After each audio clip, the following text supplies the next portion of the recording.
But Rinty wins the world title. There was a bit of bad blood between the two because the second time he fought Patterson, he beat him. And instead of singing the usual, when Irish eyes are smiling, he sang Broken Hearted Clown. And the Scots guys took this very, very thickly to heart. Okay. So the mass scene of jubilation, you ask about it. People who were there will never forget. 10,000 people. It was big. They all went back to Little Corporation Street. He was a champion. The Irish News the next day said, the bonfires blaze as Rinty and Belfast rejoice. His wife didn't listen. She paced up and down outside her sister's house. This was on the radio. Remember the old pie Baco-like radios? Raymond Glendinning was the commentator. But if your husband's fighting for a world title, the undisputed world title, my goodness, the panic sets in and you walk up and down, pace the streets. And it's only when they come out into the street screaming that she knew that Rinty had won. A world champion here in Belfast. And I'll tell you something, our crooning champion, some of the little perks of the job came in. I'll give you an example. Monaghan v Patterson, this was in the Telegraph. After the fight, the firm of Messrs Robert Dunn and Company, 7 Wilton Square, South Belfast, presented the new champion with a beautiful Dunnes mattress and pillows as a gift from the firm with the inscription, "Congratulations, Rinty. You deserve a well-earned rest on a Dunnes mattress." My, that's awful good of them, isn't it? The hangers-on are there. You've got the hangers-on, which is a Dunnes mattress. How big was Rinty Monaghan? Reg Cray, Mr. Reg Cray, as the Cray twins. In his autobiography, published in 1976, he says, "I will never forget when I was 12, I met the great Rinty Monaghan in Solomon's gym. He gave me a shamrock buttonhole, and I still have it to this day." Now that was one of the Cray twins. They had a boxing background. Rinty Monaghan made such an impression on them. And I'll tell you another thing. Rinty had a problem being champion because being Belfast is full of hard men. Hard men like to handle themselves. We had two types of people with boxers and hard men. You had Silver McKees, Buck Gallic and all those people. And you had boxers. But being a champion had its own problems. And it was reported in the Irish Independent. Arthur McGahan, who was on the Cave Hill with Rinty Monaghan last week when he was training for his world title, even being a boxing champion has its drawbacks in Belfast. Rinty told me that for every challenge he faced inside the ring, he's met 100 outside. Total strangers have come up to him in dance halls and cafes, and even in the street, and have asked him for a squabble. So they could tell their friends that they once clocked Rinty Monaghan. To a peaceful man like Rinty, this is doubly embarrassing. In the first place, he says he doesn't want to hit anybody unless he's paid for it. And in the second place, he knows perfectly well he'd find himself in front of a judge on an assault charge. A nasty situation this. The only suggestion I could make, says Mr. McGahan in the Irish press, is that Rinty should get himself a bodyguard who is also well schooled in the noble skill of self-defence. Anybody here offer Rinty a fight in his heyday? But you can imagine it, couldn't you? Him, he thinks he's hard. He thinks he's what? It's a case of, there's famous stories about boxers being stopped by policemen during the last 50 years, and the police were very good at boxing themselves. And the policeman would say, "Oh, you're such and such the boxer. You think you're hard, do you?" And then, it was always a trait about Belfast. I'm harder than him, but not as hard as him. And he thinks he's harder than me, but not as hard as him. But Rinty Monaghan, walking down the street, who does he think he is? $3.5 grand for fighting that. Sure, I could have beat your man Patterson. So he had to ward these people off. This is the type of thing you had to put up with on a daily basis. It was also the begrudgers, the British press. They were the biggest begrudgers of the lot. They were saying, "Sure, who's Rinty Monaghan? He's the best of a bad lot." But at the end of the day, that was just begrudgery. Rinty had beaten Patterson fair and square in the King's Hall. He'd beaten Dado Marino. He was the world champion. And this is the ultimate recognition that Rinty Monaghan was the undisputed world champion. Eamon, explain about the belt, what it comes from, or don't stand in front of the speaker. Well, this is the Ring Magazine Championship belt, and the editor of the Ring Magazine, Nat Fletcher, across the Atlantic to present Rinty with this belt. And Rinty held 6 belts. He was Northern Ireland champion, which he won against Bunty Dorn. He was Irish champion, which he won against Joe Collins. He won the Empire and British title against Jackie Patterson, as well as the undisputed world title. And he won the European title against Maurice Sandrion. So he held 6 belts simultaneous. This belt is very, very special. This is the only one in Ireland, and there's only a handful of them in the British sides.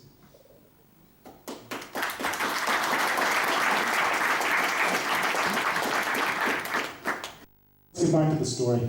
Okay, so basically, Randy Monaghan, you're the world champion, but the problem is your health's not good, and you know you've reached the peak of your career, but your time's going to be limited at the top. You're Randy Monaghan. Basically, you know you've got to make as much money as possible and get out of the game before it's too late. He was the first home-based Irishman to become a champion, world champion. That alone gave him such a persona, gave him such a reputation on the world stage. He should have gone on, defended it 7, 8, 9, 10 times, made his fortune and got out, but his time was limited. He added the European Championship to his collection, the first round title of his world title defence against Maurice Sandrion in Belfast. Monaghan on top of his form, clear points winner. 15 rounds had elapsed. Then he beat an Italian called Otelli Bellardinini. Try saying that when you're drunk. He put all 4 of his prizes at stake against the London barrow boy Terry Allen in Belfast in September 1949. Little did anybody realise beforehand it would be the Irishman's last ring appearance. Allen had qualified for his big chance by outscoring Monaghan in a non-title fight 7 months earlier, avenging his quick defeat by the Irishman in 1947. He brought a big crowd of Cockneys to the King's Hall for the championship bid, and the roaring expectation arose as he dropped the champion Rinty in the second round. Allen failed to follow up his advantage and generally gave a disappointing performance. Monaghan was having difficulty breathing. He fought well in patches, but he wasn't the same. He needed resting between clinches, and at the end of 15 long rounds, referee Sam Russell, neither man had done enough to win, and declared it a draw. A draw. That was it for Rinty. He retired undefeated. Champion. 6 titles? 6 titles. And he went into the Allen fight an ill man. An ill man. He knew this was going to be his last fight, but he still went through with it. Malcolm Brodie says he remembers the day, 1950, he was walking down North Street, and Frank McElorm shouts over, "It's over! Malcolm, it's over! He's gone. We went to see the British boxing board of control. If he can't breathe, he can't fight. We've thrown the towel in, Malcolm. We've thrown the towel in." People just couldn't believe it. You know, they just couldn't believe it that the hero who had reached the top, his career was at an end. 1951, timekeeper writes in the Belfast Telegraph. He says, "I received a letter this morning from Mr. Nat Flesher, president and editor of America's most foremost boxing magazine, The Ring. His August edition will contain a big yarn about his trip to Britain and Ireland and a story on Rinty Monaghan, who I noticed at the Empire Theatre the other night. About Monaghan's ne'er-do-well, or won't he go to the US to make a comeback. Nata says, look, this guy McElorn, Frank McElorn, he's tinkering with Jersey Jones here for an appearance in the US of Rinty. But though I wrote to McElorn and told him I thought Rinty would do well, and I could give him $10,000, McElorn won't give me an answer." Bottom line was, Rinty was an ill man. The illness had begun. His chest, he wasn't looking any better. In 1953, there was talk about a comeback. Hawaii, he was offered all expenses paid trip to Hawaii. Dado Marino again. But Rinty was on his way down. There was no way that he was going to go into the ring. Even though the money was good, what was he stood to gain? He had retired as the ultimate champion. He announced his retirement, and shortly afterwards, he had worked out that he made £6,000. He was still a rich young man. He was still rich, £6,000. But what do you do with £6,000? It's not going to bring up a family forever. It's not going to keep you rich forever. Only for a while will Rinty be happy. He's too generous, they're saying. He's too easily led. He needs a manager to manage his money. But Rinty was gone from the boxing game. And he went into the entertainment game. My God, they say he did a cracking Popeye the Sailor Man, which was a riot. He says, I went through all this. It's absolutely true. The Rintonians, 2 months after he retired, the Irish Independent, a little advert in the advert says, Rinty Monaghan and the Rintonians are here at your service. Any county in Ireland will do. Please send correspondence to Mr. R. Monaghan, care of Little, Corporation Street. And then if you look at it, if you went to Foxford, County Mayo, in 1954, and in those days everybody gave up drink for Lent, and the biggest night of the year was the last dance before Lent. And there, starring at the last dance before Lent was Rinty and his All-Stars. In 1960, St. Patrick's Day in Glasgow at St. Andrew's Hall, 3,500 people turned up. Rinty topped the bill, and it was so good, 2 days later they repeated it, the same bill, and Rinty topped the bill.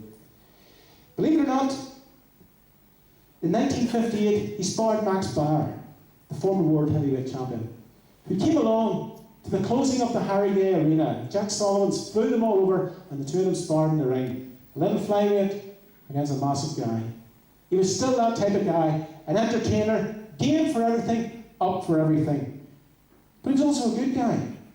I came across this one, Irish song for London Rent Rebels. Rinty Monaghan, the former boxing champion from Belfast, sang, "When Irish eyes are smiling," to a crowd of about 250 people who were attempting to squat in flats in Kentish Town last night, where a rebel Don Cook has barricaded himself in protest against rent increases. He says, as the police stood, the building was under siege, and Rinty got up and sang, "When Irish eyes are smiling," to placate the crowd. What was he doing in London? How did they know it was Rinty Monaghan? How did he know to get up and give a song and dance? Something that took the sting out of the situation. Rinty was in the middle.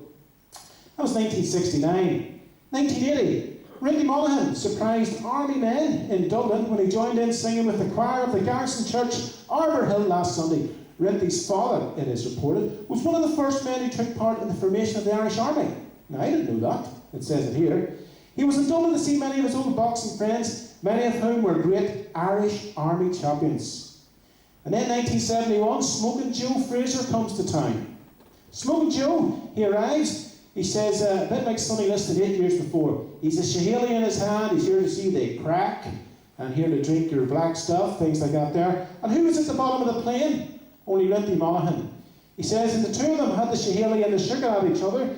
Joe was doing a tour with his group called the Knockouts, 4 Las Vegas Go-Go Girls. They spent several moments chatting with Rinty. I bet he didn't tell you that.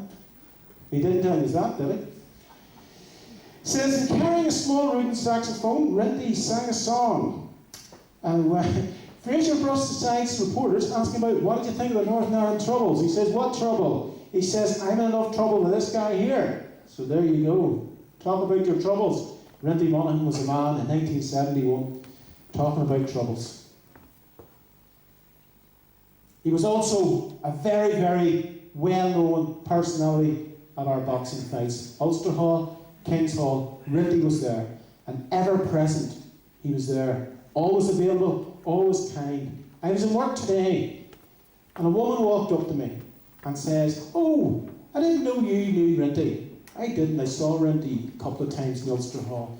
He says, "Rinty, we used to see him coming down to the shop, and we'd run in before him because he wouldn't leave the shop until he said, and get those kids a chocolate bar each, or a mineral." That was Rinty Monaghan. That's the type of guy he was in retirement. But like all things in life, he started going downhill. I think it was about January 1984 the doctors broke the news that him and his family was ill health. This had been a constant companion with him over the years. Basically, he had trouble with his lungs and his chest, and his throat began to cause him problems. Nodules in his vocal cords, he was going downhill. Weight loss, diabetes, a hero, 62, 63, 64. The hero was going downhill. The man who brought this city to world attention and world pride was dying. Basically, 5 weeks later, 3rd of March 1984, the announcement came: Rinty Monaghan, undisputed world flyweight champion of the world, was dead at the age of 64. He said in a radio interview, "I've been written off for dead 3 times. The first was 1976, the second was 1978, and I broadcast on Monday, and it was reported that I was dead, but I just broadcast to prove them wrong." That's Rinty Monaghan, he said. He died. He was gone. Immediately, the boxing world, the local world, stopped. Frank Sinatra, he sent over a condolence card. Muhammad Ali sent over a condolence card. The boxing fraternity of the world honoured this man. There was a riot when Rinty was in the city centre, people recalled. This tiny, cheery figure. He used to bring such joy everywhere he went. He worked as a gas jockey. We call that a petrol man. In Philmoney's Shamrock service station on Great Patrick Street, where he entertained everybody. He died aged 65. 51 wins, it says, 6 draws, 9 defeats. Why was he never given the recognition in life by the powers that be? It took an American to recognise his greatness. There was only 8 world champions at the time. This belt recognised that Rinty Monaghan was one of those 8 undisputed world champions. A guy from just across that river. There it is. Nobody will ever take this out of the city of Belfast. We actually had to prize it off the family. It's in display in the Ulster Hall. It is our greatest boxing heirloom. The ring belt owned by Rinty Monaghan. And Barry, he still is the only home base undisputed champion ever to come out of Ireland. Point absolutely well made. The best boxing today, I will never be equal. We talk about boxing today, you WBA, they call it the alphabet spaghetti of your titles. WBA, WBO, WBC, IBF, you name it. This means Rinty Monaghan was undisputed world champion. He had 170 fights from him. Well, you know, some of them were like 2 boys standing around with a bit of rope around them, you know what I mean? He's still good in the ring. He's still doing it in the ring. And I'll tell you what, Hugh Russell once said to me, he says, the hardest thing you can do in your life is put your feet through the ropes. Yeah. And Rinty did it 170 times. That in itself is a tribute. Rinty, the man of joy, is dead, said Fred Higley. What he lacked in height, he made up for in heart and warmth. In the Irish News, it says, everybody fell silent in the church when Father Murray said, he brought good news. A gentleman, a man loved by many. That is what life is all about. Touching people, bringing joy, bringing happiness, making friends. The Belfast Telegraph says, his own eyes were twinkling most of the time despite the hard knocks of life. With a little better advice and a harder business head, he might have made more of his achievements. But the man who had much fame thought less fortune and always about being a rich human being. He was a model sportsman, a credit to this city. People loved John Joseph Rinty Monaghan, a world boxing champion, but always a human being. His funeral, Donegal Street, 5,000 people. Barney Eastwood, Barry McGuigan, Hugh Russell. The new generation were all there. Davy Lorimer, he was to fight Hugh Russell within a week and took his British crown. But I'm going to leave it to the Irish News to sum it up, because the editorial about Rinty Monaghan summed up, I think, the best of what's good about this city. And just listen very closely. It's difficult to visualise a Belfast without the cherubic, effervescent Rinty Monaghan, whose burial takes place this morning in St Patrick's Church. He was so long associated with the good aspects of this city, a natural kindness which is so often missed by the casual visitor to Belfast, but obvious to everybody who ever saw his face. Back in the austere days of post-war years, boxing, under the direction of Bob Gardner, reached what many described as its zenith. We had a lot of good lads, ambitious, determined, with skills necessary to succeed to the highest in the sport. Rinty was not, of course, one of those starry-eyed newcomers. He had come through the poverty-laden days of the 30s, but his success and the way in which he personally handled that success lit a torch which gave light and example to the Kellys, the Gilroys, and the Caldwells who followed him. He was, however, more than a professional fighter. His personality gained him the love of the rich and the poor alike. Not for him the hard words about others, not for him the regretful talk of what might have been. Just an acceptance that life had much to give and everybody has a part to play. Ill health compelled him to retire from boxing when he was at his peak earning potential. But he smiled and he joked in spite of what adversity had in store for him. His light-heartedness was the byword in Belfast, in Dublin, in Cork, in London, and wherever those who followed boxing gathered, his name was held in the highest esteem.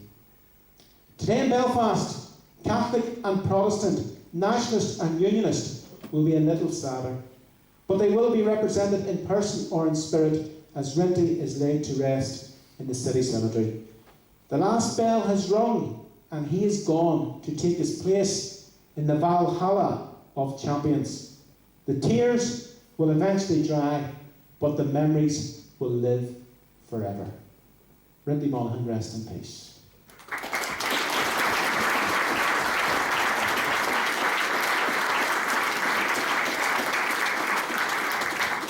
Now then, that leaves us 30 years down the line. What do we do? We've talked about a hero, we've talked about a man who's brought pride to these streets, we've talked about a man who's got about 150 people gathered here tonight. It's time we start crediting, start giving our heroes, the people who brought pride to this city, giving them the recognition they deserved. I just want to finish off with this one clip. Alex, see if it works. It's John Caldwell and Rinty, taken about 1982.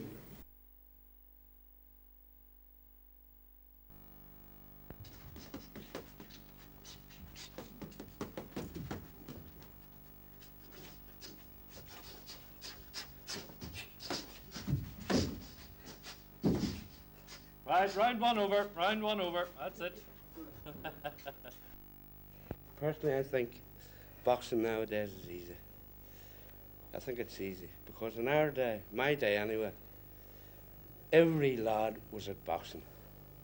You left school, you went up to the park, you played Gaelic or hurl or soccer. After you came down from that, you went in for your dinner, is what they say, your tea. You got your tea, you were up, you were away down to a boxing gym. You finished the boxing. You went up the table tennis up in the room up above. You were always completely at it, continually at fitness. Although you didn't realise it, you were only a kid, but you kept it on up all over the years. Every lad was at boxing, football. Johnny, tonight now, the two of you are going to get into the ring seriously and fight each other in another. Oh, no. Be honest. No, not a day. You're trying to get us to have a go at each other, aren't you? There's one thing I can Well, always that's not say. right. I've never fought an old man. So I listen to my son talking. Do you know? well, he could be my father. Do you know they said he was my son over in London? They did, you know, over at the big conference. Well, now, I have a flat nose, but it's not as flat as you. No, lad, you hear that? Right, gentlemen, let's end on a friendly note. Rinty, how about a song? Johnny and I'll join in. When the Irish eyes are smiling. Well, I'm not a fan. Sure, it's like a morn in spring, in the lilt of Irish laughter, you can hear the angels sing. When Irish hearts are happy, all the world seems bright and gay. And when Irish eyes are smiling, sure they steal your heart away. Rinty Monaghan, Johnny Caldwell, it's a pleasure talking to both of you. There you are now. Do you want to come in and have a go, Johnny? No thanks, no, I'm away back.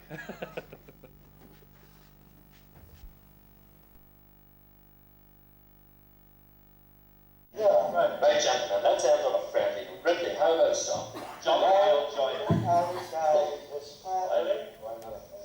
Sure, it's like a morning spring, in the lilt of Irish laughter, you can hear the angels sing.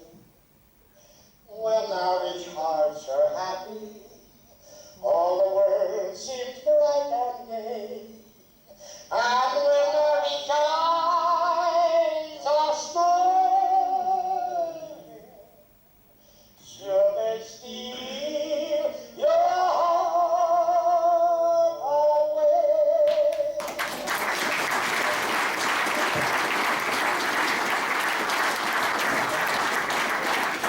Okay, folks, our time is up here in Titanic Belfast. I hope you enjoyed it. The message is through. It's hard to follow that. Great singer, and Johnny Caldwell and Rinty hopefully will have statues within the next 2-3 years. Thank you for attending. Good night. God bless.